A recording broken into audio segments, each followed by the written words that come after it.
I ran into this last week. Here's what fixed it for me. Updating your profile details on Alpaca is straightforward if you follow these steps. Step 1. Log into your account.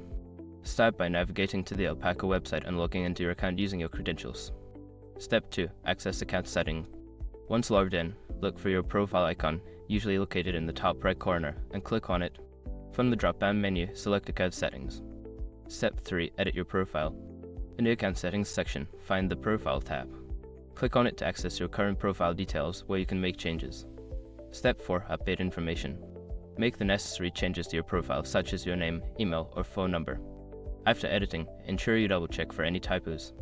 Step 5. Save changes. Finally, scroll down and click the Save Changes button to apply your updates. You should see a confirmation message indicating that your profile has been successfully updated.